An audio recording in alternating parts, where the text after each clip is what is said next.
तो नीट का पेपर हो गया है और I am telling you guys बहुत ही गंदा पेपर था सच में। मतलब मैं अगर इसका रिव्यू देने के लिए बैठी तो बहुत चीज़ें हैं यार, मतलब ऐसी बहुत चीज़ें हैं जो मैं समझा नहीं पा रही हूँ तुम लोगों को कि मेरा पेपर कितना गंदा कैसे जा सकता है। देखो सबसे पहले मैंने क्या किया, मैंने स्टार्ट किया बायोलॉजी से। ठीक है, बायो से मैंने स्टार्ट किया।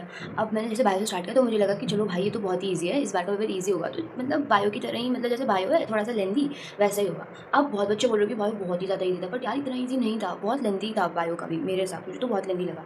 उसके बाद मैंने जैसे बायो मेरा आधा आधा सा हो गया था, थोड़ा थोड़ा हो गया था, तो लास्ट में मेरे 2 पेजेस रह रहे थे लास्ट में। तो मैंने सोचा मैं ना फिजिक्स खोल के देखती हूँ।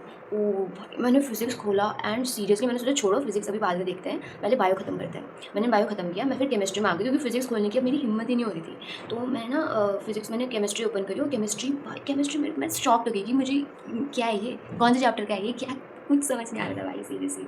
एंड फिजिक्स में मैंने ये देखा, इतने लंबे क्वेश्चंस, मतलब आधा क्वेश्चन करने के लिए बैठो, मैं आधा क्वेश्चन कर रही थी ना, मैं आगे पीछे का भूल जा रही थी कि मैंने पढ़ा क्या। ये सीरियसली ऐसा हो रहा था मेरे साथ। और क्या था भाई, इतना टफ पेपर कॉपी पे देख रहे हो, इस पेज में मैंने कुछ कैलकुलेशन कर ही नहीं रखी क्योंकि मैं ऑलमोस्ट उम्मीद छोड़ चुकी थी भाई अपनी। और रही बात बायो की, तो बायो ठीक था मतलब मेरे हिसाब से तो, बट यार फिजिक्स ने तो सच में फिजिक्स बहुत ही ख़राब गई मेरी। मैं सुबह उठ के मैं इतना टेंशन में थी, मुझे पूरी रात नींद नहीं आई, मैं नहीं सोई, पूरी रात नहीं सोई हूँ मैं एग्ज़ाम के। और उसके बाद नेक्स्ट सुबह मैं जैसे ही उठी आई रियलाइज़ कि भाई आज तो पेपर है। इतनी स्टुपिडिटी करी ना मैंने, मैं एक बार नीट दे चुकी हूँ, मतलब ये वाला था, मतलब जो लीक हो गया था वो मैंने दे दिया था। और मुझे पता था कि एग्ज़ाम में सेंटर में जाने का कोई फ़ायदा नहीं है जल्दी जाने का। मैं तभी भी इतना जल्दी चली गई, मैं चली गई थी लाइक मैं 11 बजे करीब, मैं 11 बजे ही पहुँच गई भाई गेट पे। और वहाँ जाके मेरा जो दिमाग ख़राब हुआ ना, टाइम निकला ही नहीं। मतलब वो 11 से 12, 12 से 1 और 1 से 2 भाई वो घंटे निकल ही नहीं रहे थे। मैं इतना परेशान हो गई थी ना वहाँ पे बैठ-बैठ के, टॉर्चर था भाई वो, सीरियसली टॉर्चर।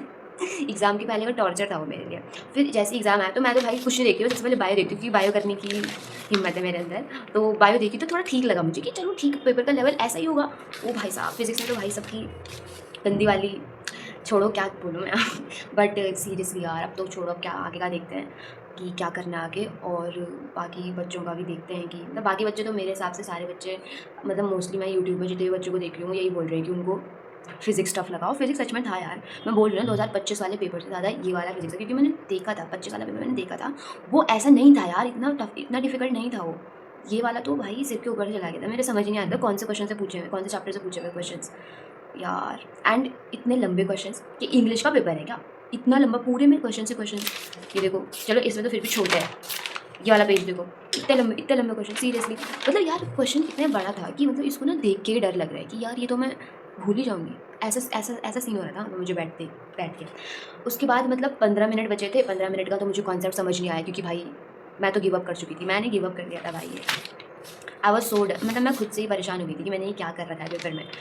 और अब देखते हैं कि क्या होता है, भाई चेक तो नहीं, हिम्मत नहीं है भाई मेरे अंदर कि मेरे कितने मार्क्स बन रहे हैं। अब देखते हैं सीधा क्या ही होता है आगे, कुछ भी समझ नहीं आ रहा है भाई। अभी तो मेरे को ये क्या पेपर लेके आई हूँ मैं, घर आके तो मैं पागल हो चुकी थी भूख से, मुझे इतनी भूख लग गई थी। एंड उसके बाद मैंने मतलब मैं बैठी थोड़ा सा और फिर मैं तो सलून चली गई थी। मैंने सोचा भाई I need a haircut, मैं इस पेपर की यादें अपने साथ नहीं ले जा सकती हूँ और आगे फ्यूचर में। And it was very bad, मतलब गंदा गया मेरा बहुत ज़्यादा। बायो मेरा अच्छा गया है, बायो में आई कैन से कि बायो मेरा काफ़ी अच्छा गया है। मैंने ज़्यादा क्वेश्चन छोड़े भी नहीं है इसमें, ऐसे ही छोड़ूंगे 3-4, उससे ज़्यादा खुद छोड़े भी नहीं हो, मुझे डाउट भी नहीं है ज़्यादा क्वेश्चंस में।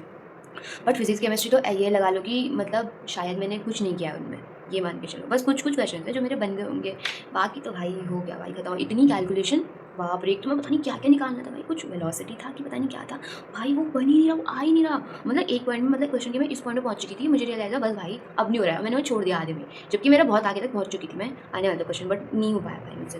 मैं कह रही हूँ ना यार भाई पढ़ लो भाई, मैं खुद को ही बोल रही हूँ कि अब पढ़ लेना चाहिए मुझे, क्योंकि अब तो मैंने ले लिया है ड्रॉप, तो देखते हैं अब क्या होता है आगे।